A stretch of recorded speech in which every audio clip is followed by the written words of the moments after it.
All right, so while we're waiting for people to join in, right, because I don't want to repeat myself again, this class is going to be very loaded. It's going to be very impactful. I can assure you in advance, this is going to be one of the best investments of time you have ever made in your life. I can tell you that in advance, right? This is going to be one of the best investments of time you have made in your life. All right, so I want people to still join in, right?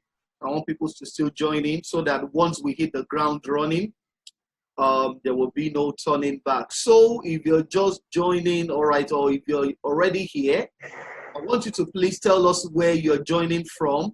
All right, I'm doing this from Lagos, Nigeria. So let me know in the chat, right? In the chat session, let me know where you're joining from. Let me know where you're joining from. Okay, I can see Omilola Olubukola. I can see Taiwo Elizabeth. I can see Tofumi. I can see a couple of people, all right, already joining. Oh, Rosemary from Abuja. Wow, that's a good one.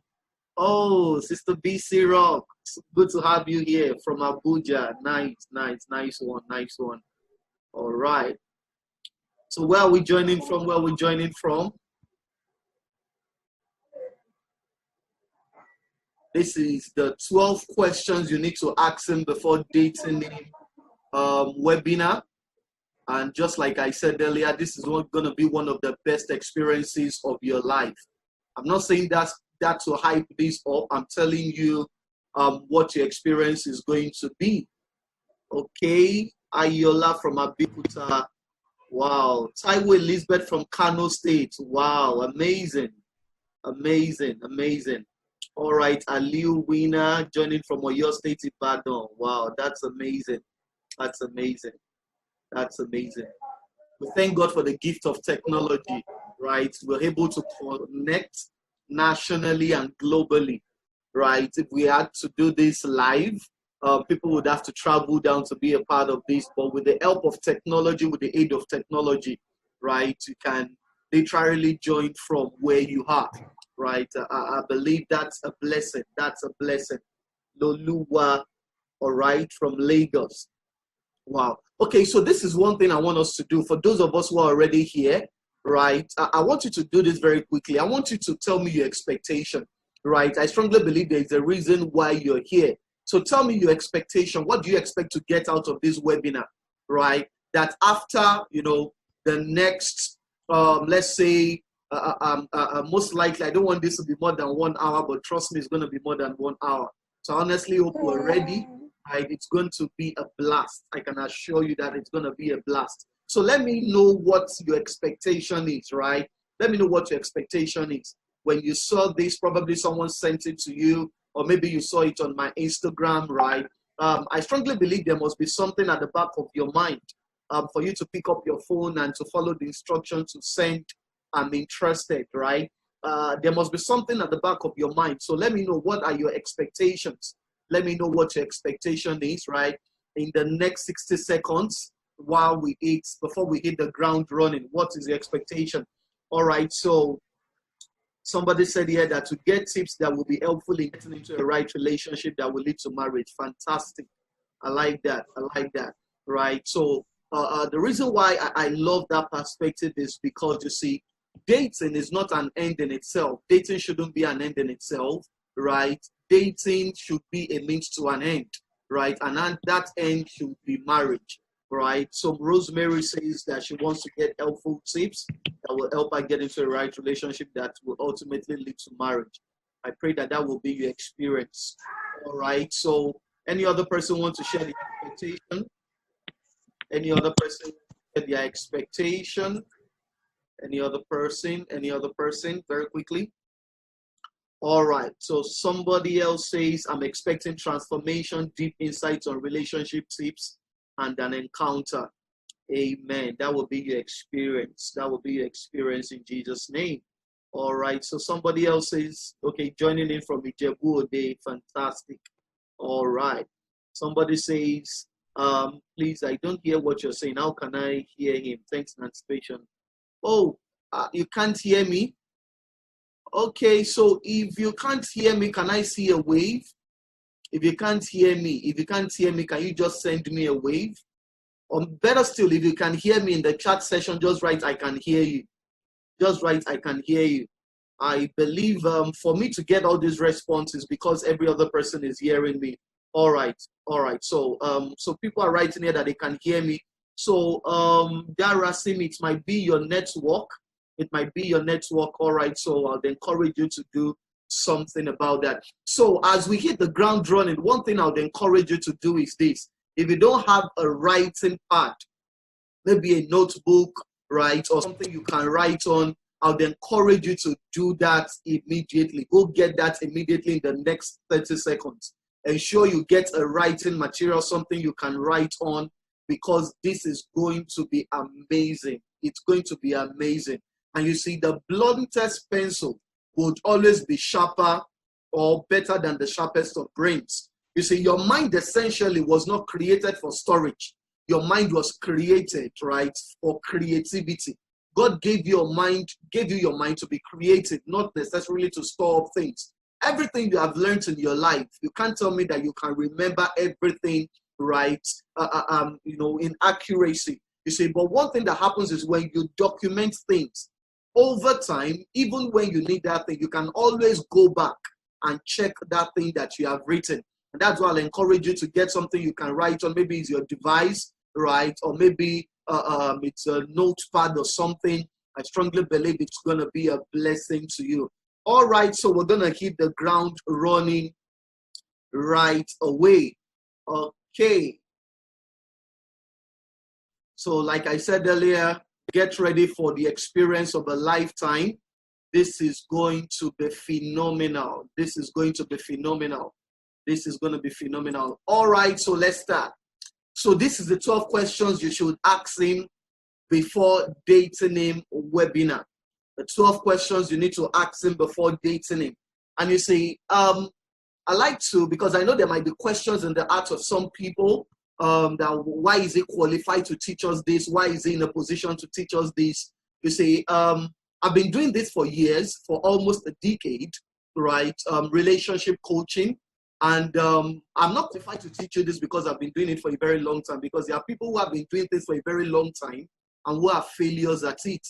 But I've been privileged, right, to coach singles who have become, married today, who are enjoying their marriage, who are successfully married, blissfully married. You see, and some of those people I'm going to be introducing to you during the course of this webinar. I strongly hope we'll be able to get to it, right? So number one is because I've coached a couple of people and they are now happily married. You see, another reason why I believe I'm qualified to teach you this is, I live what I teach. Now, what most people do is this. Most people teach something, they now try to live it out. But what I do is I try to practice something, I live it, and when I see that this thing works, right, then I now begin to teach it. So everything I'm going to be talking to you about tonight, they are not things I'm still trying to test whether it works or not. These are things that are proven. These are principles, right, that has been validated over the years, right? So I asked us earlier that why are we here? And a couple of people already identified the reason, right, why they are part of this webinar. Said they want deep insights and everything. But one thing I want you to know is this. My goal, right, as it were, is not to help you get married. I'm going to say that again. I know that comes as a shock to someone. My goal for this webinar is not to help you get married. Rather, it is to equip you with the pragmatic tools and strategies you need to getting married to the right person. To getting married to the right person. So my goal is not for you to get married. My goal is for you to have the tools, right, that will enable you get married to the right person. You see, the problem most times is that most ladies, most women, especially when they get to a particular age in their life, they are only thinking of, let me just get married. You see, and I strongly believe that it is better to be alone and be happy than to be married and unhappy. You see, oftentimes people say, no, I'd rather be married than, be unhappy. But trust me, you don't want to experience that. If you talk to people, who are married and are not fulfilled in their marriage, it's like going through, a hell experience on earth. So my goal with this webinar is not just, to help you get married, is to get married to the right person, to know what it takes, to know what to do, right, in order to get married to the right person. And also my goal is to help you get married in a peaceful atmosphere, right? I'd like to encourage us as we're joining this webinar, please mute your mic, right? I'd encourage every one of us to do that. Please ensure you mute your mic, right? Okay, so going forward, my goal is to help you stay married, right? Not just to get married to the right person, but to also stay married in a peaceful atmosphere that enables growth. In a peaceful atmosphere that enables growth. You say the proof that a relationship has succeeded is not the fact that you walk down the aisle. It's not the fact that you wore a wedding dress, or or the man is wearing, a tuxedo, or you're smelling nice, your makeup is on fleek. That's not the proof that a relationship has succeeded. The proof that a relationship has succeeded, right, is a function of the peace you enjoy. The peace you enjoy in that relationship. Number one is the peace you enjoy. You say there is no point being in a relationship where there is no peace. There is no point being in a relationship where there is so much agitation. There is no point being in a relationship where you have to sleep with one eye open in the night, right? So the function, what makes you, realize that you have experienced a successful relationship, it's not just walking down the aisle, is in the fact that you experience peace, right? And number two, you experience progress. You experience progress. Why did I say that? I strongly believe the greatest manual for marriage is the Bible. Because marriage was not instituted by celebrities, it was not instituted by the media, it wasn't instituted by the government, right? In the book of beginnings, the Bible tells us that God, made the man and the woman, joined them together, brought them together, right, in holy matrimony, right? And the scripture tells us that it is not good for man to be alone. It says two are better than one, so that they will have a better reward for their labor. What that simply means is that when you get married to the right person, you see, your life will keep experiencing a quantum leap. Not just for the woman, but also for the man. Now, when you see people who are happily married, they don't need to tell you, you will just know it. You see, you can't fake a successful marriage. You can't. No matter how much you try to fake it, it's going to show up. People are going to know. They're going to know that, this thing is being faked. You see, so I don't want you to be in a relationship that you have to, be patching things up, trying to just pretend to people that this thing is working. I want you to be in a relationship whereby every day of your life, you're going to experience peace and it's going to be progress unending. And my prayer is that will be your experience, even in your relationship, in Jesus' name. All right, so I want to show you a picture. Remember I said earlier, or a couple of seconds ago, that the proof of a successful relationship, that a relationship has succeeded, is not in the fact that you get married, but it's number one, in the peace you enjoy, and number two, the progress you experience. Now, I'm going to show you a picture, right? And I want you to look at this very carefully. Now, this is a picture of me and Oluremi when we got married a couple of years ago. Now, I want you to look at this picture very well, right? So this was before. Of course, if you're looking at me right now, this is not the way I look anymore, and this is not the way my wife looks anymore. Now, this was before. Now, look at the after. This is our after. And now, this picture that you're seeing right now, these two pictures, they are very old pictures. These are like 3 years. These pictures that I'm showing you right now are like 3 years, old picture. These are very old pictures, like 2-3 years. We took these two pictures 2 or 3 years ago, right? Now, this is our after. These are also old pictures. Both pictures are old pictures. Now, when you look at the before, right? When you look at this and you compare it to this, or you compare it to this, you know that there has been, you don't need a prophet to tell you there has been a lot of progress. And you see, the reason why I started out by saying the two critical factors that will determine if the relationship has gone successful is, number one, the peace you enjoy. Is that you cannot make progress in an atmosphere where there is no peace. I'm going to say that again. It is almost impossible to keep experiencing progress in your business, in your career, in your finances if you are in an atmosphere where there is no peace. So the foundation, right, is peace. The foundation is peace.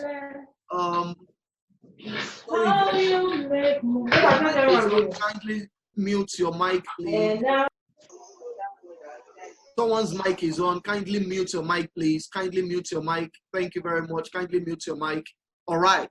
So it is in the peace you enjoy, right? And the progress you experience. And the progress you experience. Okay. I think I need to mute some people myself here. Okay. All right. Okay, so are we getting anything out of this so far? Have we gotten anything out of this? Okay, all right. Okay, so let's go on already. Okay, I've muted everyone. Okay, so let me go back to the slides. I honestly hope we're getting something out of this. Okay. We still have a very long way to go. Okay. All right, so the two indicators of a successful relationship and marriage is the peace you experience, right? And the peace you enjoy and the progress you experience. So the question I want to ask you this moment is this. Which picture will be your before and which picture will be your after? I want you to think about it. I want you to think about it. You see, because these are things people don't really think about. Oftentimes when people, want to get into a relationship, when they want to get married, they are just mostly concerned about the wedding, not even the marriage. Most people are just always concerned about the wedding and not the marriage. So you really need to think about this. Which is going to be your before and which is going to be your after? For many people, this is usually their before. And for many people, this is usually their after, right? But this can be your before, you see, and this can be your after. And the only way that can happen is if you ask the right questions before you even go into a dating relationship in the first place, right? All right, so there are two people on the earth who will not change. Number one, the dead can't. A dead man cannot change, even if he tries to, because he's already dead. He has lost the opportunity for change. The second, people that cannot change on the earth is the fool. The dead cannot change, the fool will not. You see, the reason why you should listen to everything I'm about to share with you in this webinar is so that you'll begin to notice the things you need to change in your life. So that you will change your conduct, so that you will change your approach, right, to how you've been conducting yourself, especially as a woman going into a relationship. You see, because it is, I think it was Henry Ford who said this, an industrialist in the 20th century, the founder of the Ford Motor Company.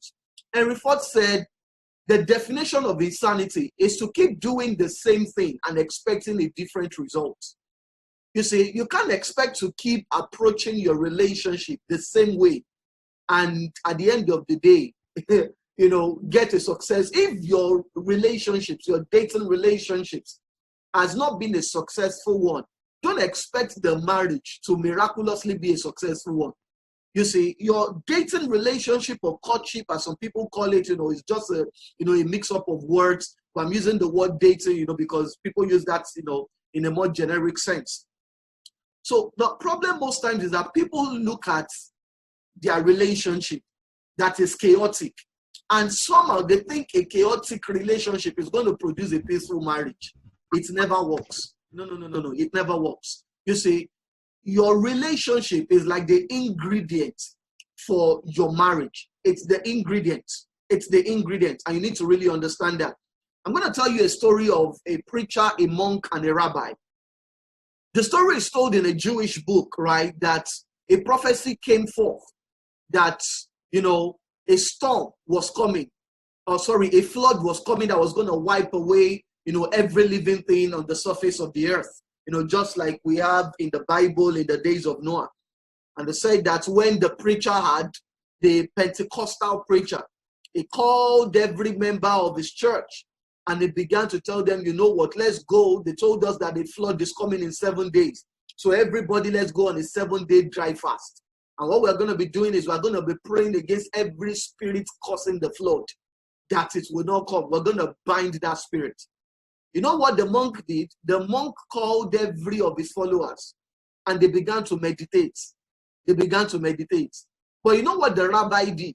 The rabbi called all the Jews into the synagogue and he told them, he said, guys, there is a prophecy and this prophecy is valid. The prophecy is that a flood is coming in 7 days' time. Guys, we have 7 days to learn how to survive underwater. Now, the Pentecostal preacher said, you know what? Let us pray against the flood. The monk was meditating, but only the rabbi had the right approach. That you know what? A change is coming.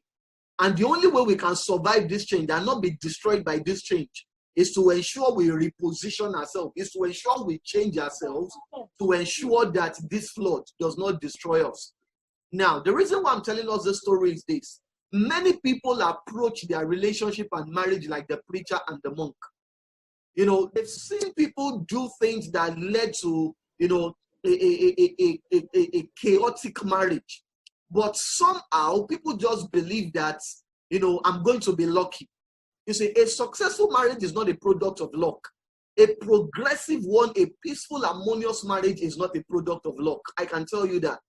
It's a byproduct of intentionality. Intentionality. And that is why everyone that joined, you know, this webinar tonight, you know, I really want to celebrate you for the fact that you place so much value on yourself and you realize that there is need for you to acquire knowledge. Because a lot of people saw this and some people would just say, what do they want to say there? You know, some people would even see, some people even registered, but they didn't place enough priority on it to even remember to join it. You know, so the fact that you're here right now, I want you to celebrate yourself. You know, I'm not there to give you a pat on the back, but if you can give yourself a pat on the back, you know, that's a good one. It's a good one. You see, that's a very good one. So moving on, I want to talk about this, but we don't have the time. You know, maybe, you know, in some of my online courses, you know, I explain this deeply. So because of time, let me just skip that. You know, it's a very powerful phenomenon, but a theorem, but I can't go into it tonight. All right. So the current reality of our world is this.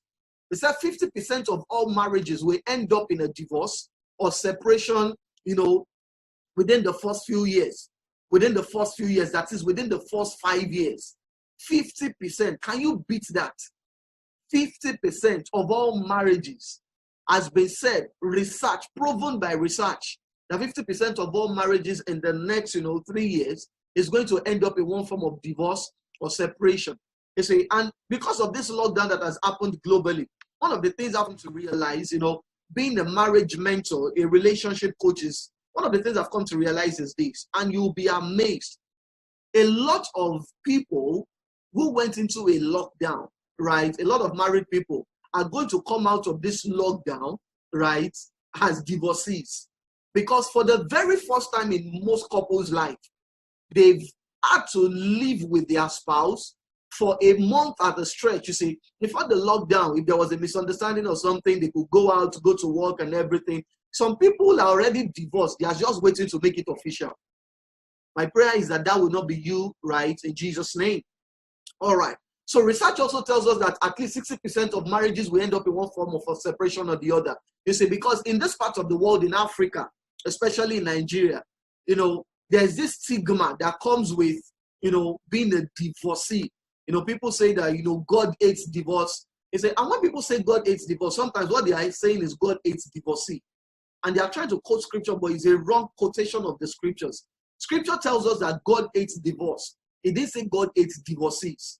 You see, there is a difference between God hating divorce and God hating divorcees. God does not hate people who divorce. He only hates the fact that they had to go through divorce. Because a divorce is not like the breaking up of a relationship. You see, when people come together in marriage, two becomes one. They become one in soul. They become one in spirit. It's like having two, you know, papers glued together with a super glue. That's what happens spiritually. Now, if you decide to separate those papers, what happens? You can never get back those two sheets of paper completely. Never. No matter how careful you are, no matter how much you try to do that, you can never get it back. You can never get back, right? So that's what happens when people divorce. So that's what God was saying, that he hates what happens to people when they go through divorce. It's just like saying, you know what, Henry Ford, the creator of Ford Motor Company, says, you know what, I hate car crash. He didn't say I hate people who experience a car crash, but I hate the fact that people have to go through it because of what it does, right, to their life and to their health. So they say 20% of first marriages will end up in a divorce, 50% of second marriages will end up in a divorce, 75% of third marriages, they say, we end up in a divorce.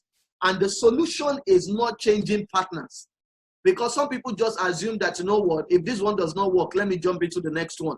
If this one does not work, then let me move to the next one. You see, if you notice this statistic, it is obvious that the more you break up a relationship or a marriage, the greater the possibility or the chances that the next one is also going to end up in a divorce.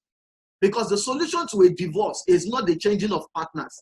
The solution to a divorce is getting accurate knowledge. Is being intentional about the success of your marriage in the first place. So the quality of your courtship, just like I said earlier, will determine the quality of your marriage. An unintentional courtship will produce an unintentional marriage. A lot of people just go into relationships anyhow without no much thought, without questions asked, you see, and they expect that miraculously things are just going to work out. It never works out, right? So the two indicators of a successful marriage, remember, is the peace you enjoy and the progress you experience. Okay, so now we're about to get deeper. I hope we've learned something so far. But guess what? That's all, everything I've said. Yeah, it's just introduction. It's just introduction. Now we are about to get deeper. We're about to get deeper. And let me say this up front. I'm not here to be nice. I'm not trying to go into babysit anybody or try to make anyone feel good. My purpose for doing this is to ensure you experience a peaceful marriage, right, and a progressive one. You see, and if it requires me saying the truth as it is without having to sugarcoat it, then so be it. So I honestly hope we are ready. All right, so it's show time. Let's go. So the reason why many people get it wrong maritally is this. Number one, they don't ask questions. People get it wrong maritally because they don't ask questions. They don't ask questions. They don't ask questions. A guy just shows up, you say, and the reason why I love talking more to the ladies is this. A man cannot get married if you don't give him an approval. A man cannot marry you by force. It's not possible. So for a man to be married, right, he has to have your approval. He must have asked you out, and you now say, okay, no problem, I agree to marry you. That is it. So women need to understand the power they have. You really need to understand the power to say yes and the power to say no. You know, if my wife had said no, thank God she didn't say no, I would probably still be single or be married to someone else. You see, so the right, the power to receive or to reject a man is within your hands. Is within your hands. Because at times when I coach some ladies, the way they present themselves is as if they are powerless. It's as if they don't have any option. I even hear some people, and I hope I'll be able to get to this, right? I hear some people say things like, this one too is okay. You know, this guy, if it is, whatever is just okay is not okay for you. I'm going to say that again. Whatever is just okay, it is not okay for you. You must value yourself that much to realize that you deserve the best in life. That you deserve the best in life. All right? Okay. So number one, people get it wrong maritally because they don't ask questions. Number two is because people ask the wrong questions. They ask the wrong questions. You meet a guy, you see that this guy, you know, is hanging around you, and the first question you are asking is, how much do you earn? Of course, you need to ask him that. But that's not the first question to ask. That's a very, you know, I don't know, the word coming to my mind is not so nice. Even though I said I'm not going to be nice, I'm trying to be. You know, but that's not the first thing. That's not the first question you should ask. That should be like, you know, further down that should be further down the road. So people ask the wrong questions. Number three, reason why people get it wrong maritally is because they don't ask themselves questions. And this is what I really want to focus on tonight. They don't ask themselves questions. A lot of people know that, yes, you need to ask the guy question, where do you work? What is your vision? You know, a lot of us have had that. Ask the guy, where are you going in life? You know, all those are important questions. But the part a lot of people don't know is that before they ask the guy questions, they need to ask they themselves questions. Has anybody ever told you that? that before you date a guy, or before you see, before you date, not even before you marry him, before you even date him at all, before you go into a dating relationship, there are questions as a woman you need to ask yourself. It is good to ask other people questions, but have you even asked yourself the most important questions you need to ask yourself? Many people don't. And you see, until you ask yourself the questions I'm going to be telling you, until you ask yourself those questions, the questions you ask the guy might be irrelevant. Because you know what? Guys are becoming smarter nowadays, especially a guy that wants to defraud you. They know the right answer to the questions they are going to ask. They already have the answers to the question package already. So you say, you know, where are you going in life? You say, oh, in the next 5 years, you know, I'm going to build a conglomerate. You know, I'm going to have an office in Banana Island. I'm going to have another one, you know, in Dubai. And we're going to have another international office in London. They already know the answer to give you. And so you two, you're just shaking your head. Ah, wow, wow. This guy is going somewhere. You're saying, wow, wow, like an ambulance. You know, but they already know what to tell you. Because, you know, some of these guys, they also they go for the programs you go for. Some of them go for the programs you go. So they've had the things, you know, that has been shared at those programs. And so they already know, this is the question this girl is going to ask me. So this is what I'm going to tell her. This is what I'm going to tell her, you know. So what are the questions you need to ask? Question number one. And this is where the rubber meets the road. Question number one. Question number one. Question number one. This is very important. Who am I? Before you date any guy, I don't care what he has. I don't care the car he brought to ask you out. I don't care how cold the AC in his car is. I don't care the amount of zeros that's behind, you know, his account balance. I don't care the title that is on his business card. If you have not asked yourself this question, and I can spend the whole day talking about just this question one. You see, as a matter of fact, you know, these 12 questions, you know, webinar I'm having is actually, you know, it's a part of an online course, you know, that I have, you know, which I'm going to talk to you about later. But let's see how far we can go. Let's see how far we can go. So question number one you need to ask is, who am I? Who am I? Who am I?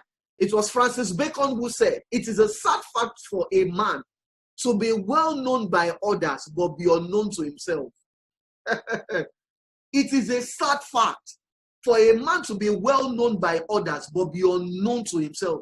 A lot of people know so many things about everybody. They know the latest car, the video bots. They know, you know, they know so many things about people's life, but they know nothing about themselves.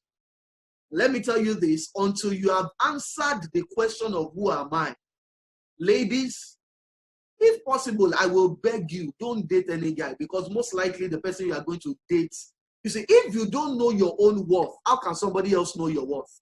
How? How? Socrates, who was believed to be the wisest man that ever lived, you know, during the particular era in ancient Greece, they believed Socrates was the wisest man that lived in maybe ancient Greece or something like that. He was a philosopher.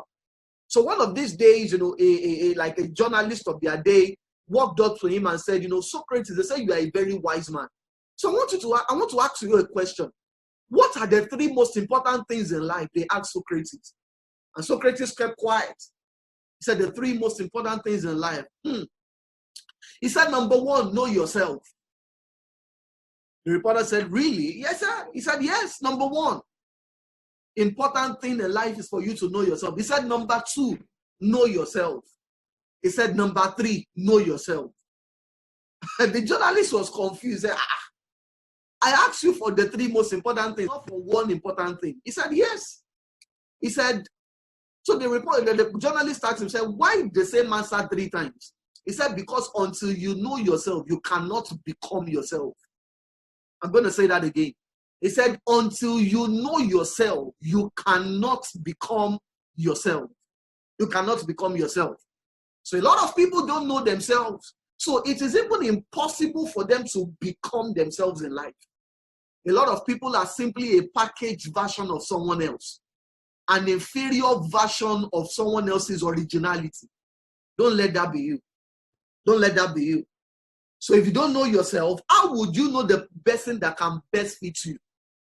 if you don't know yourself as a woman, how would you know? I don't know what's happening to this. There's a mark, you know. I don't know if that's showing on every other person's screen, but there's a mark coming up on my screen, like someone is messing with my screen or something. All right, but let's go on.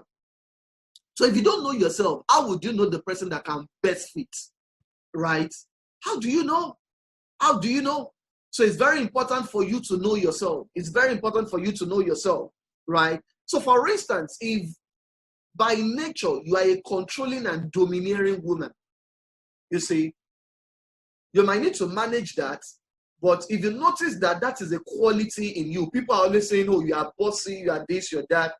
It might be that you have a natural leadership instinct. Now, for a woman that has a natural leadership instinct, you are going to be ambitious. And other women might feel, what is wrong with you? Calm down now. What is it? You say, so as a woman, the moment you notice that in yourself, you know you cannot afford to get married to a man that does not like ambitious women, or else it's going to stifle and destroy your creativity. It's going to do that.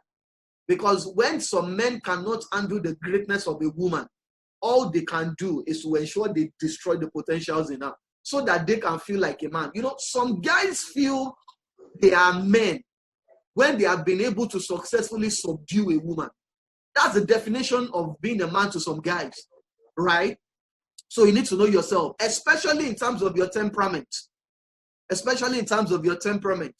You see, if you are hearing this for the very first time, you know, there are some books I'd like to recommend to you, you know, at the end of this webinar that is really going to give you, you know, more insights into this, you know, because I can't go in depth into this. We're still on the first question and we spent 39 minutes. You know, in case this goes off any moment from now, I'm going to reconnect, right? So this webinar has not ended. We're still on question 1. So just ensure you reconnect, right? In case this goes off any moment from now. So you need to know yourself in terms of your temperament. And you see, there are 4 types of temperament. Number 1 is the choleric. Number 2 is the sanguine. Number 3 is the melancholy. And number 4 is the phlegmatic. I made a mistake on that slide, so you're going to say sanguine twice. That's a mistake. Phlegmatic is P-H-L-E-G-M-A-T-I-C, right? And P-H-L-E-G-M-A-T-I-C, right? So there are 4 types of temperament: the choleric, the sanguine, the melancholy, right, and the phlegmatic. And cholerics and sanguines are the extroverted personalities, right? So when you see a choleric is a natural goal achiever.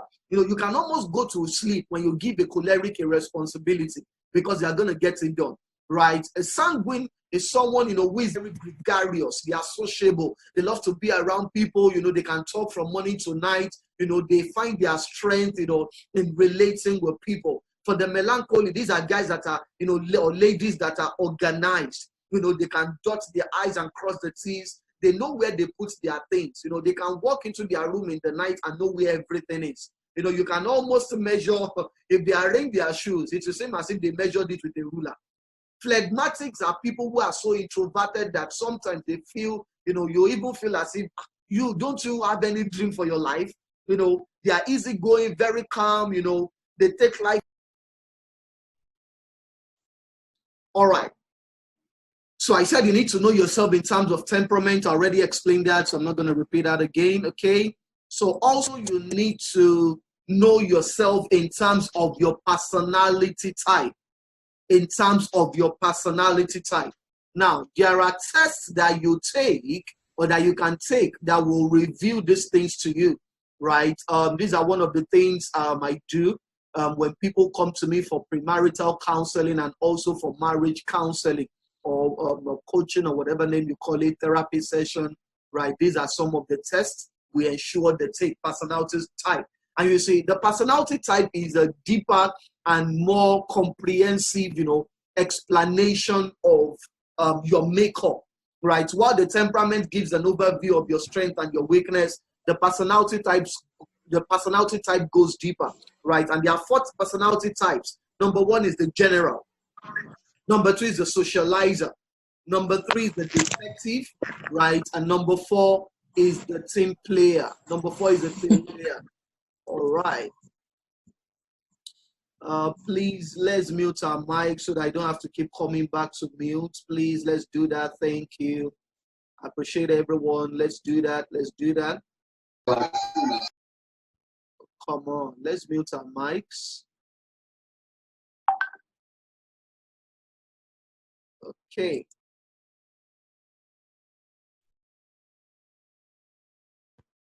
All right. So 4th personality types is general, the socializer, the detective, and the team player. You also need to know yourself in terms of your decision-making style. Your decision-making style. You see, these are things people don't know about. That's why I said you need to be intentional about your relationship. You need to be intentional about your marriage. A lot of people just go into relationships not finding these things out, and they are wondering when they get into marriage, it just comes up, it just makes a decision, it does not involve me. You did not ask, or you did not take a test that would have revealed to you your own decision-making style and the guy's decision-making style. Basically, there are 4 decision-making styles. Number 1, there are visionary decision makers. Visionary decision makers. I really wish I could explain this in details, right, in this webinar, but for the sake of our time, I won't be able to do that because I also want to take questions, right? So visionary decision makers, these are people that they make their decisions. Every decision they make is based on a big picture. It's based on a big picture. They don't make a decision except they have a big picture they are driving towards. There is usually something they are looking forward to. And you see, that is what drives that decision-making process. The second type of decision makers are the analytical decision makers, right? This kind of people, they can't make decisions except they have the facts and the figures. They must have the details, right, before they make a decision. Number 3 are the consensus decision makers. These are people that before they make decisions, they have to ask almost everyone, what do you think? What do you think? What do I say? I need to understand that there is no perfect decision maker. But you need to understand what your own decision-making style is. You see, remember we said the 3 most important things in life is number 1, know yourself. Number 2, know yourself. And number 3, know yourself. And also you have the pragmatic decision maker. Also, you need to know yourself, right, in terms of your love language. In terms of your love language. You see, many people, just think that you express love by saying, I love you. It's more than that. You need to understand or realize that there are different ways love can be communicated. That love can be communicated. And you see, if you don't even know what your own love language is, you can't help the person you are going to go into a relationship with or get married to understand how to communicate love to you, right? According to his book, Gary Chapman, The 5 Love Languages, it says there are 5, types of love language. There's the words of affirmation, acts of service, quality time, giving of gifts, and physical touch. And physical touch. Can you please mute your mic? Oh dear. Can you please mute your mic? If your mic is still on, kindly mute it, please. Okay. Second question you need to ask yourself. Also, before I go into that, you need to also understand yourself in terms of your apology language. Your apology language. Sometimes people wonder, why there is so much conflict in marriage. Why is it that married people are always fighting? When they were dating, they were not really having so much misunderstanding. It's because people get married without finding out what their apology language is and what the apology language of their spouse is, or the person they want to get married to. You see, you need to understand that when there is a misunderstanding, when there is a conflict, saying sorry most times is not usually enough. It's usually not enough. So there are 5 ways you communicate your apology. Number 1 is restitution. There are some people that does their apology language, restitution. You just have to make restitution. For some people, it's the expression of regret, right? For some people, it's asking for forgiveness. You see, for these people, you don't demand forgiveness. You need to ask for it. You see, there are also people that the apology language is genuine repentance.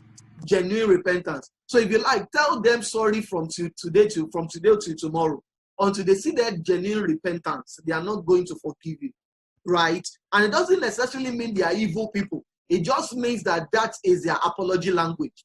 And you need to understand these things about yourself So that when a guy comes, you know, and you even know the questions, if you don't know these things about yourself, how do you know the questions to ask the guy? So you can see now that the list of your worries is how much do you earn or where are you working? Because you can date a guy who has so much money, but who does not even understand himself, who is always hurting you, and you are crying every day. And the guy says, sorry now, but I've said sorry. But that is not your own apology language.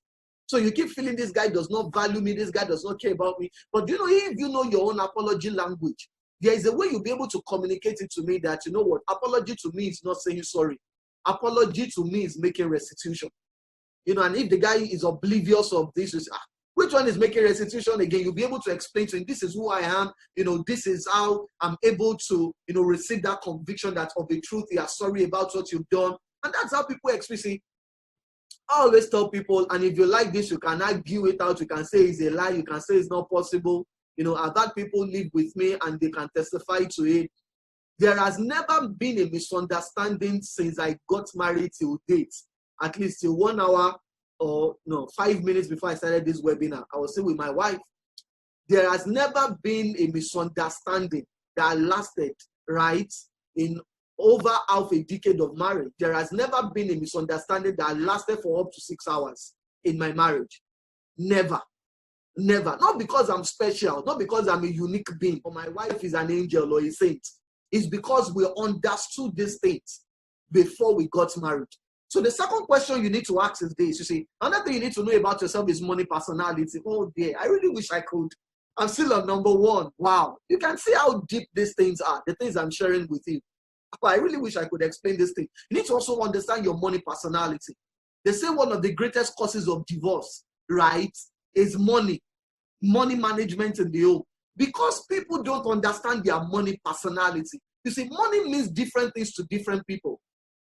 I know the generic understanding people have about money is they're either a spender or a saver. That is kindergarten. That's not what I'm talking about. That's kindergarten level. I'm talking about the fact that what's your understanding of money? Because your understanding and your interpretation of money is going to determine your relationship with money. For some people, these are people we refer to, you know, as having a driver money personality. These people see money as a sign of success. And you see, when they make money, they want to show that they are successful. They want, for some people, money, their interpretation for money is acceptance. So you see them using money to do things that will make them accepted by people. But let me leave that. I really can't go to see. Another thing you need to also ask yourself is, under knowing yourself, is you need to do a detailed SWOT analysis of yourself. A detailed SWOT analysis. A detailed SWOT analysis. You need to understand what SWOT simply means: strength, your weakness, your opportunities, and the threats, right? But let's go into the second question. Number 2 question you need to ask yourself is, where am I going? Where am I going? You have been taught that you should ask the guy, where is he going? But sister, madam, lady, before you ask the guy, where is he going, you need to ask yourself. You see, if you have asked yourself, where am I going?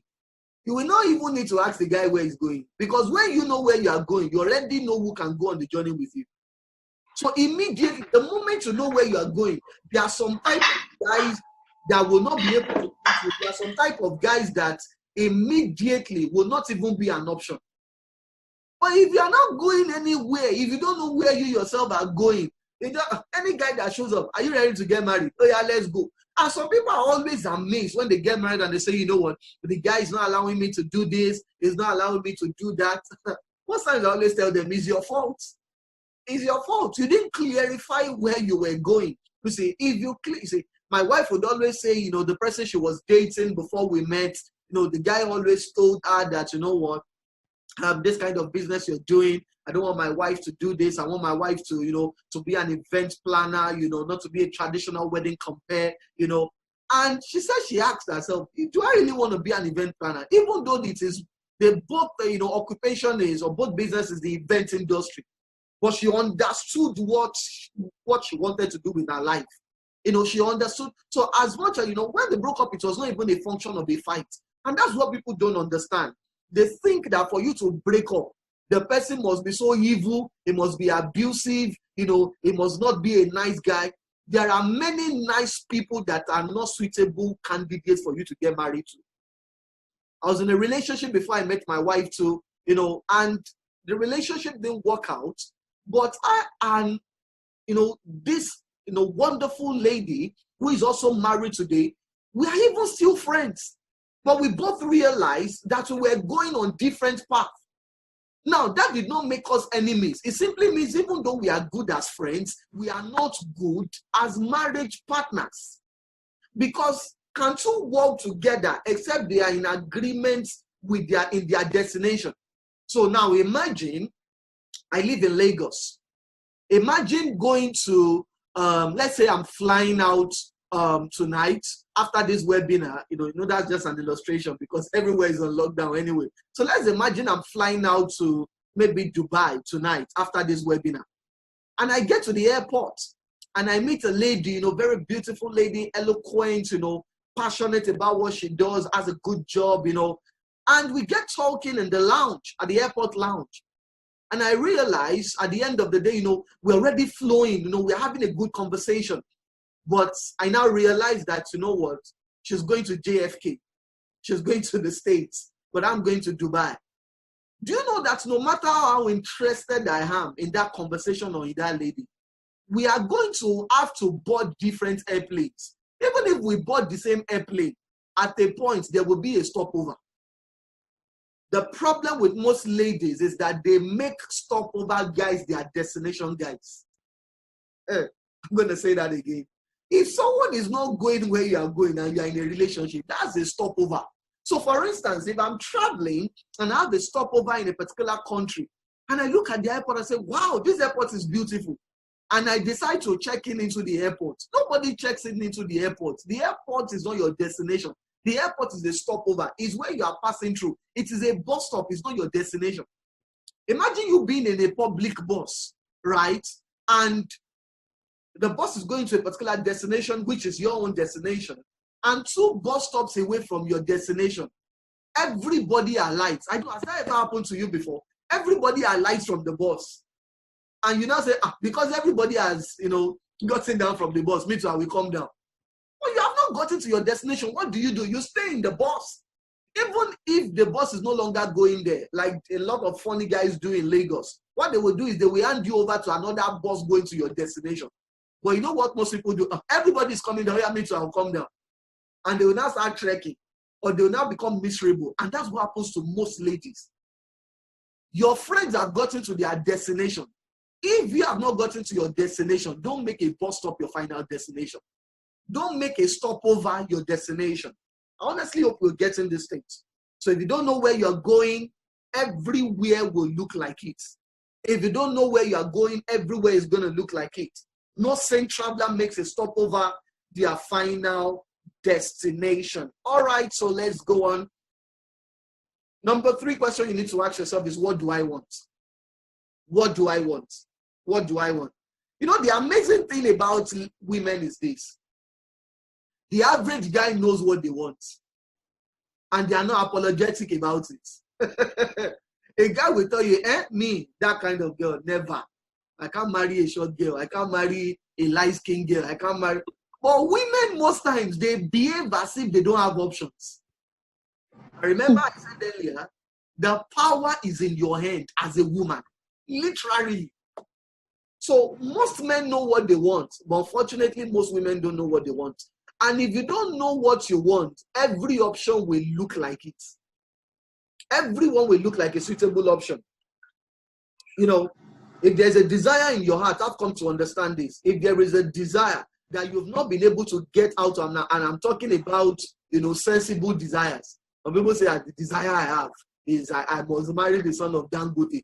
The question you need to ask yourself is, the son of Dangote, will he see you as a suitable option? We're still going to come to that later anyway. I'm not saying you should just go for just anybody. Yeah, of course, I don't even advocate for that. But understand that you have the power of choice. Know what you want. Know what you want. I remember years ago, you must never ignore that desire. You must never ignore that desire. When you notice that there is a strong desire in your heart, right? Never ignore that desire. Nobody deserves that. No matter how much you see, you don't get married or date a guy because he's begging you. I've seen people say things like, the guy has been asking me out for a long time, and I just pitied him, and I said, let me just date him. Are you kidding me? You put your mercy, you subject your destiny to somebody on the, how do I even put it now? You subject your destiny, you put it at the mercy of, someone begging you. That's ridiculous. You don't do that to yourself. You are worth more than that. You're worth more than that. So you need to know what you want. You need to know what you want. And most times ladies go into a relationship or into marriage basically because of money. Let's hit the nail on the head. I said I'm not here to be nice. I'm not here to babysit anybody. A lot of people go say, you need to understand that marriage is not a financial plan. Every woman needs to understand that. Marriage is not a financial plan. You see, many guys are becoming smarter nowadays. A lot of guys are becoming smarter. Smarter in the sense that a guy knows if you are dating him because he has a good job and he's earning well. He knows. Trust me, he knows. You might think he doesn't know. You might think you are being smart, but you are not as smart as you think. So if the reason why you want to go into a relationship is because of money, what you need is not a relationship. What you need is a job. What you need is what? Is a job. What you need is a job, or what you need is to start a business. It's not a relationship you need. If you need the money, what you need is a job. Go get a job. Go get a job. A man that you date or marry because of his money, let me tell you, this can never value you. It will never value you. And that's why sometimes I've seen a lot of ladies say things like, this guy, before we got married, he used to spoil, he used to spend on me. But since we got married, he does not really give me money like that again. I've even, I've had some people, tell me things like, times without number that, I want to send money to my family members, to my parents, and he's not giving me. He's not responsible for your family. You are. They are his in-laws. They are not his family. So if you need the money, go get a job. Are you hearing what I'm saying? I hope someone is not offended. Remember, I'm not trying to, I'm here to help you. I'm not here to, massage your emotions. I'm here to help you. Trust me. If you can just open my heart now, you will see that everything in my heart is just to help you. It's just to help. Someone asked me, a couple of days ago, why are you doing this free? When the president who saw I was preparing, he said, a free webinar, you are putting in this so much effort. I said, because I just want to help people. You see? So you need to know what you want. Know what you want. So when you say, what I want is money. No. That's not what you need is a job. You see? Some people go into a relationship because of security. Maybe emotional security, physical security. What you need is to work on your self-esteem. Some people go into a relationship because of happiness. Say, what I want is I want to be happy. I laugh in Spanish. You see, it is no one's responsibility to make you happy. An unhappy man or let me put it this way. An unhappy single woman will be an unhappy and miserable married woman. Marriage will not make you happy. No, it will not. You see, what marriage does is this. It does not change who you are. It simply amplifies who you already are at the core of your being. Marriage amplifies everything.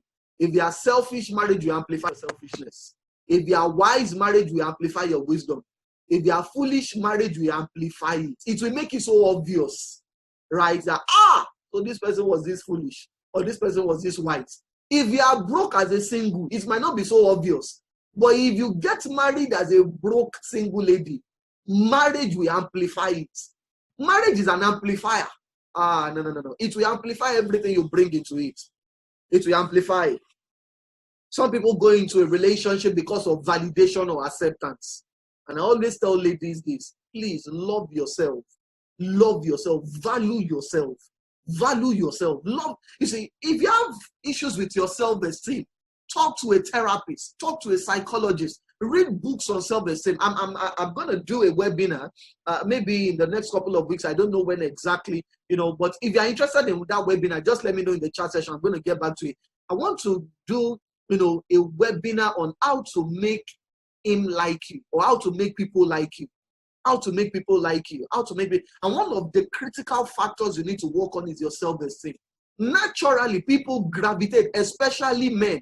Men gravitate towards confident women.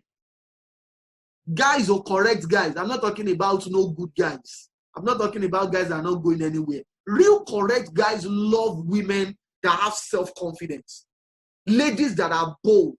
Ladies that can look them in the eye. Not the lady that when they say, sit down there, she'll just be shaking like jellyfish. Like, no.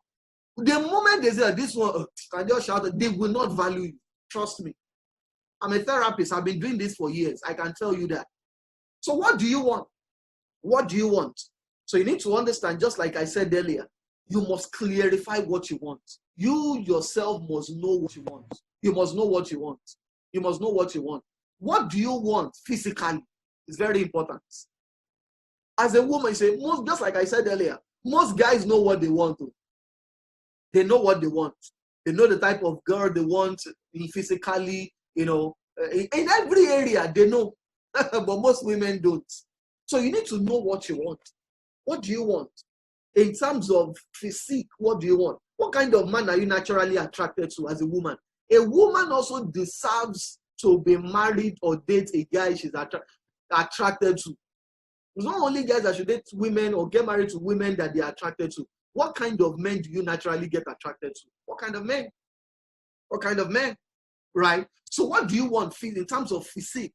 In terms of, some people think these are, carnal things, this man is not spiritual. Continue. You see, when you wake up in the morning in marriage, the first thing you see is not character. The first thing you see is the frame, the physical, as it were, side of that person. So it's not, character is good, it's fantastic. Never downplay that. But let me tell you this, you must like what you are seeing. All these ideology, I've had people, some guys say things like, some very religious guys, they will say things like, I don't really like you, but God said I should marry you. If a guy tells you that, Jamin, run for your dear life. Run for your life. There is nothing like him. I don't really like him. I'm not attracted to him. But God just said I should like him. God will not lead you into a life of misery. He will not. God does not lead his children into a life of misery. He doesn't. So whatever theology, whoever told you that, it's okay for you to, get married to a guy even though you are not attracted to him, that person is your archenemy. The way you have archangels. That person is a prime enemy. Somebody you must run away from. I don't care whatever name the person is called or the title the person has. Whether the person is a pope, is a pastor, is a reverend or bishop. The person tells you to marry someone you don't like, someone you are not drawn to, someone you are not attracted to, run away. Run. Don't walk in slow motion. You run very fast. What kind of person are you attracted to intellectually? For some people, they don't mind. If they are dumb, if they are not smart, some people don't care. They just want a good guy, that is nice, has a good character, has a job. Some people don't mind. But if you mind, then don't ignore that desire. Don't ignore that desire. Don't ignore that desire. What kind of person do you want spiritually? I've had a lot of people say this. Even some ladies say it ignorantly. They say God answers the prayer of women more. Where did you get that? I don't know where people get a lot of the ideologies from. They say women pray more than men. Women pray more than men. God answers the prayer of women. God answers the prayer of men. When I hear such things, I just marvel. When I hear such things, I just marvel. I marvel. I wonder, where did people, where did people get all this ideology from? I just marvel. You see, so I always ask myself, where do people get this ideology from? Say, oh, you know what? So anyway, let's go on. I think we've already spent like over 1 hour. Wow. Okay, let's see how far we're able to go. Okay, so are your desires truly yours? That's the next question I want to ask you. Your desires, are they truly yours? Many people, what they want is what their moms told them to want, what their mothers told them to want, what their friends told them to want. Some people don't even have a desire of their own hearts. It's what their family and friends have told them to desire. That guy, he will buy a car for you. That guy, oh, Mamuela, London. He will take you to London, take you to America, just to buy some gelato. And the guy will buy you, They don't have true desires. There is no personal desire. So the question I want to ask you is, your desires, are they yours? Or are your desires a product of what you have seen too much on TV? From celebrity weddings. Me too, I must have a destination wedding. Look at the way this person and this person got married. They got married in this, they got married on the boats. You too want to get married in the sky. Are your desires truly yours? You need to ask yourself that. Oh dear, we are still on number 3. Okay, let's go to number 4. Wow, I need to round this up. Okay, so question number 4. What or who is my marriage model? You need to ask yourself that. What or who is my marriage model? And you say everybody has a model. Whether you are aware of it or not, everybody has a model. Everybody has a model. Everybody. It's something a lot of people are unaware of, but trust me, you have a model. There are 2 types of model. There are conscious models and there are unconscious models. There are conscious models and there are unconscious models. You need to ask yourself, my model, my worldview about marriage, where did I get it from? Where did I get it from? Who did I get it from? You see? Because you will eventually become what you are constantly looking at. You will eventually become what you are consistently looking at. The story is told of an alcoholic father, right? Who had, a set of twins, boys, who eventually grew up and turned out differently. One turned out very successful, unlike his father, and the other one turned out, unsuccessful and became an alcoholic like his father. And so they asked them at separate interviews, why did you turn out unlike your father? And he said, because, I saw this growing up, that my dad was an alcoholic and I did not want to be like him. So I chose a different path. The one that ended up a drunk like his father was also asked, why? Why did you end up like this? He said, because I had no choice. I simply became a manifestation of what I beheld all through my life. He said, so everyone is going to become a manifestation of what they consistently build. So the question you need to ask yourself is, what is your marriage model, or who is your marriage model? You see, because your marriage can never be better than the people whose marriage you desire, whose marriage you are looking towards. No. It can never. It can never. One of the things I did even before I met my wife was, when I knew where I was going in life, I knew the things I wanted to do, I asked myself, who are the people doing these things and who have a successful marriage?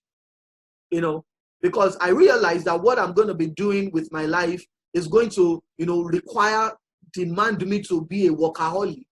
And I notice a lot of people, have a lot of women have issues with that, when they are their husbands work a lot and everything. So I had to find out what kind of a woman would not have a problem with a hardworking man. And the simple answer is a woman who is also hardworking, who is also a workaholic. But I saw that model. I saw it. So I knew that it was going to be disastrous for me to just marry somebody that just wanted to marry. I knew it was disastrous. So I ensured that after seeing that in the life of my marriage models, I knew the kind of things I needed to look for that would suit my own personality, having had a perfect understanding of who I was, of who I am. Right? So you need to know who your marriage model is. You need to know. All right. Question number 5 you need to ask yourself is this. Am I really single? Am I really single? You see, a lot of people are unmarried, but they are not single. It is one thing to be unmarried, it's another thing to be single. Okay, maybe I want to ask a question here. I think I have like 4 minutes left before this thing cuts me off and I have to restart again. So I want to ask you, should I continue or should we just end it here? So let me know in the chat session. Let me, let me hear from us. Should I end it here? Should we just round it up here? I even believe if I end it here, I believe we've learned a lot already. So should I end it here or should I continue? Should I continue? Okay, so if I get like 20 continue, I'll continue. Okay, all right, so should I continue? Okay. All right, so if it cuts me off, then I'm going to log in again. All right, so I already have enough people saying we should continue. All right, so that means we're getting value out of this. Fantastic. All right. Okay. So you need to ask yourself, am I really single? You know, a lot of people are unmarried, but they are not single. And you need to know that there is a vivid difference between being unmarried and being single. There's a vivid difference. Oh, no, no, no. There's a vivid difference. You know, you cannot enjoy marriage until you have experienced true singleness. I need you to write that down if you are taking notes. You can never experience, you know, marital bliss if you go into marriage without first experiencing true singleness. What do I mean by being, you know, and I really want, what do I mean by true singleness? And you say you need to clarify and differentiate between being single and being unmarried. This is going to shock you. You know, I said earlier that the Bible is my own standard for relationship because God instituted marriage. And so in Genesis 2:18, the Bible says, God said, it is not good for man to be alone. Did you notice, you see, when you see something in the Bible, it is not just enough for you to look at what is being said. You also need to look at what is not being said. God said it is not good for a man to be alone. He didn't say it is not good for a man to be unmarried. He didn't say it is not, he didn't say it is not good for a man to be single. He said it is not good for a man to be alone. There is a difference. So it simply means that even when you are married, there is still a dimension of your singleness that you must not lose. There is a dimension of your singleness you must not lose. What does it mean to be single? If you check the dictionary defines singleness as being unique, being different, being whole, being complete. A lot of people are rushing into marriage because they think marriage is going to complete them. That's where the problem is. And you see, if you have that mindset, it simply means you have never been single. You are only unmarried. You are not single. To be single, you see, is to be whole. To be single is to be complete. To be single is to be unique. And the question is, if you have an understanding that to be single is to be unique, to be whole, to be complete, why would you want to be? Why wouldn't you want to have that? That's the question you need to ask. Why wouldn't you want to be complete?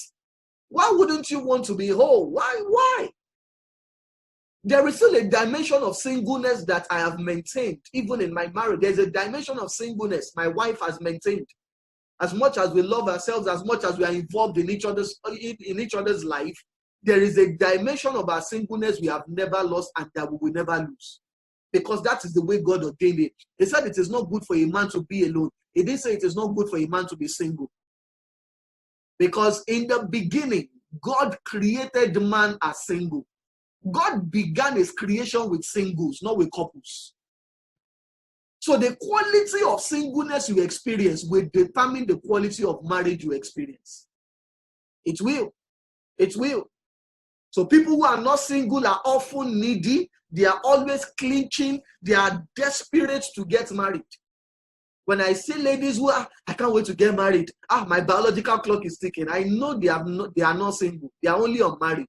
And there is a difference between the two. There is a massive difference. You see, the reason why many marriages fail is because two people come together in marriage who have never been. So are we ready? Should we continue? Okay, so people who are not single, they are often needy. They are always desperate to get married. You see, and being single is the foundation of every successful relationship. You see, the reason I've seen a lot of people, when they come for, therapy sessions, you see a lot of women complaining about their husbands and a lot of husbands who complain about their wives, that even though, we are married, she still wants to hang out with her friends. He still wants to hang out with his friends. They're always talking on the phone, It's because the person just wanted to get married. They never enjoyed their singleness. So now that they are in marriage, they now feel as if they are trapped. So what they did not experience before they got married, they now want to start experiencing it. They now want to start experiencing it. You see? So it's very important to realize that. It's very, very important. You realize that singleness is the foundation of a successful marriage. It's the foundation of a successful marriage. All right? Let's go on. Let's go on. They say 99% of marital problems arise because husband and wives did not experience true singleness. 99%. 99%. You see, part of being single, and I'm still going to come to this, you see, is that you have an understanding of yourself, which was where we started out, or which was how we started out. That number one, you must know who you are. So singleness does not mean it does not mean being alone. Being single must not be confused with being unmarried. And to be single is to be separate, to be unique, to be whole. Remember, we already said that. To be single is the foundation of every successful relationship. So what are the characteristics of a true single? What are the characteristics of a true single? It's very important you understand this. What are the characteristics of a true single? You say, and okay, let's just go ahead. A sense of direction. A sense of direction. If you are single, if you're unmarried, you must have a sense of direction. That's why one of the questions I emphasize is you need to ask yourself, where am I going? Where am I going? Where am I going? A sense of direction. You must have that sense of direction in life. You must have that sense of direction. A sense of direction simply means you have a goal, you have a target, you have something you are driving towards, you have something you are reaching for. A sense of direction. If you don't have a sense of direction, you are not single, you are simply unmarried. The next thing is a personal drive and ambition. A personal drive and ambition. And you see, this is a build-up on the previous one. Because if you don't have a sense of direction, you cannot have a personal drive. If you don't have a sense of direction, you will not have a sense of ambition. A man or a woman who is not going anywhere will not even have an ambition to get out of bed in the morning. The characteristics of a true single is a sense of wholeness and completeness. A sense of wholeness and completeness, all right, is also an identity or positive self-image. So you must have an identity. A lot of women, even married women, cannot describe themselves outside of being a missus. And that is lack of an identity. A lot of people just want to get married. A lot of ladies want to get married because they feel that getting married is what is going to give them an identity. They believe that, now if I'm a missus, people will respect me. Let me tell you this. If you are not respected as a single, marriage will not make people, they can respect you, maybe because of your husband for some few months or years, but it's a respect that will not be lasting. The worth of your life is measured in what you have personally accomplished with it. No. You see, when you look at Bill Gates, when they say Bill Gates, they say the richest man in the world at the time, or the founder of Microsoft. They don't say Bill Gates and his wife founded Microsoft. Life is individualistic. Achievements are personal. There's nothing like me and my husband, we did it together. Me and my wife, we did it together. Except if it is a family business. So you must have a personal sense of identity such that, you see, when you have a positive self-image, when you have a personal identity, the kind of guys that will come to ask you out will not be ordinary guys. They won't be ordinary guys, right? Another characteristic of a true single is a productive engagement in a worthy venture. Productive engagement in a worthy venture. So if you are if you're married, if you're on this platform, and it's a different thing if you lose your job, right? But if you are not engaged in anything, there is no sense of personal productivity. What that simply means is this: you are not a single, you are only unmarried. A true single is engaged, because the first single the Bible tells us is Adam. And the first thing God gave Adam before he gave him a relationship was work. He was productively engaged in a profitable venture. In a profitable venture. In a profitable venture. So it is important you understand this. It is important you understand this. You see, what you need to, time is really gone. I really wish I could go into all this. Let me just round up with this. Question number 6. I honestly hope it has been worth our time. I hope it has been worth our time. You see, question number 6 is this: why do I want a relationship? Why do I want a relationship? Why do I want a relationship? And you need to clarify this, because why you do what you do would always be more important than what you're doing. Why you do what you do would always be more important than what you are doing. So your motive is important. Your motive is very important. Do you want to get into a relationship because of societal pressure, because of biological pressure, because of parental pressure? You need to clarify these things. You really need to clarify these things. You need to clarify these things. So you see, so I said I was going to talk about 12 questions you need to ask, but I'm even already feeling perched. My throat is getting dry. I've been speaking for 1 hour 30 minutes right now. This is what I'm going to do, right? Because even the 12, I actually wanted to talk to us about 12, because the 12 questions we need to ask, right, is part of an online course, right, comprising of 12 modules, 12 video modules, right, on 21 questions every woman should ask before getting married, right? So I just said, you know what, let me do a free version. Let me just help people, on this beautiful Sunday evening, right? So it's actually something I took out of my online course, right? 21 questions every married woman should ask before getting married. And I strongly believe, it is a course that is really going to be of help to you. So I don't know, have you gotten something out of this today? Have you gotten something out of this today? I really believe you've gotten something, awesome out of this today. So this is what I'm going to do, right, for you. This is what I'm going to do for you. A very quick one. This is what I'm going to do for you. You see, so just like I said, what I just shared with us, right, is part of, an online course, 21 questions every woman should ask before getting married. And you say that course has 12 modules. It has 12 modules. It has 12 modules, 12 video lessons, right?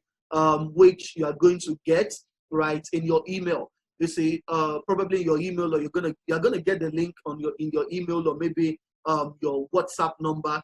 But I don't just want to give you this course. I don't want to just give you this, course. You see, this is what I just said, because the course is even more detailed than the things I've already shared with us tonight. It's even more detailed. I went, in depth into many of these questions. You see, so this is what I want to do. The course itself is 25,000 naira. You see, but I'm not going to charge you for that. I'm not going to charge you 25,000 naira for that. The 12 questions every woman should ask before getting married online cost is 25,000 naira. You see, today's webinar, which I strongly believe, you see, there are many webinars, maybe if you've attended any, that's not even as loaded as this, right? A lot, right? A lot of, I did this free. So if you want to get the replay, my webinar replays are usually 10,000 naira, non-negotiable, you see. And I also wrote a book for singles, how to find the right person to get married, which is 2,500 naira. See, so the total of this is 37,500. And don't get scared, I'm not going to charge you for that. I'm not going to charge you for that. I know a lot of people have experienced a lot of setbacks in the past couple of weeks, right, with the global lockdown, right? So if you get this bundle, what I want to do is I want to give you the replay, right? I want to give you the book. I want you to also have the book, right? How to find the right person to marry. I don't know if you can see it, right? How to find the right person to marry. It's a fantastic book I believe every single should have. It's a fantastic book I believe every single should have. So the book itself is 2,500. So I want to give everyone who is a part of this webinar a fantastic offer, right? If you get this bundle between today, that is the 3rd of May, that is tonight, and Tuesday, 5th of May, right? This is what is going to happen. Everything is 37,500 naira, but I'm not going to charge you for that. You see, I'm just going to ask you to pay 2,500 naira. You see, this is even, this is not even 10%. What percent is this? How do we calculate that now? So I'm going to give you the replay. I'm even going to give you the book. The book alone is 2,500 naira. However, you're going to pay for the shipping, the delivery. I'm not going to pay for that, right? And you are also going to get the course. It's 12 video modules, right? You're also going to get the course, 21 questions every woman. We were only able to get to 6. And you see, this is 1 hour, 30 minutes. We spent 1 hour, 30 minutes, and we're on number 6, right? So I really don't see any reason why you should not take advantage of this. Trust me. Trust me. I don't see any reason why you will not want to take advantage and say, this opportunity is not endless. It's not open forever. No, it's not open. right? I only want people who are serious about their relationship, who are serious about their marital destiny. I know right now a lot of people, you know, they are trying to conserve their resources and everything, you know, so I understand that. I'm trying to be empathetic here. The course itself alone, the 12 modules is 25,000 naira. The webinar is 10,000 naira, the replay, right? And the book itself is 2,500, which is everything total of 37,500 naira. So I'm giving you for just 2,500 naira. Just for 2,500 naira. So if you want to get it, this is what you're going to do, right? You're going to WhatsApp 21 questions bundle, right, to that number, the same number you send the WhatsApp to, right, for registering for this webinar, same number, right? So if you want to get that bundle, you know, you want to get it for everything I just, you know, and I'm a man of my words. Of course, you know, I have a reputation to protect, you know, if you check me out on Instagram, I have a reputation to protect. This is not just what I do. So I'm not someone that because of 2,500, I'll run away with your money, or because people have a lot of funny mindsets. If I can give you all this free, you know, value, you know, there is more where that came from. I think I'm even going to be having another webinar this coming Sunday, right? I've not decided on what it's going to be, but I want you to take advantage of this because it ends by 12 midday, 12 p.m. That's 12 in the afternoon on Tuesday, you know, 5th of May, right? And also you can just take directly into this account. But if you do that, I want you to, you know, indicate, right, the name with which you paid into, I want you to WhatsApp your name and the details to that number. You see, okay, you send the debit alert. All right, so you send the debit alert to WhatsApp, right? And we're going to pick it up from there, right? So the book that I'm going to give you alongside, this is the book. These are the things you're going to be learning in the book. You're going to be learning 8 people you must never marry, 27 questions you must ask before marriage, 19 questions you need to ask yourself, right? How to recognize Mr. and Mrs. Right, 6 things you must know about singleness, how to make your love last, and 12 things you need to know about marriage. These are the things you'll be learning in the book. So I'm giving you all this fantastic offer just for the price of the book. So it's even as if I'm giving you the course for free. I'm giving you the course for free, actually. That's what is happening, right? So the 12 questions every woman should ask before getting married online course, make sure you're a part of that. So these are some of the people you're seeing on your screen. You know, I've been able to, I've coached several, you know, couples, you know, who are enjoying their marriage, who have made right decisions. You know, these are some of them, you know, on your screen right now. You know, I was going to tell us about them, you know, but unfortunately, because of time, I can't go into that. So there is something I'm starting, you know, so remember, make sure in case you need more information, there's something I'm starting, right, this coming Friday, right, I'm going to be starting something on YouTube, you know, an online show, Getting Marriage Right.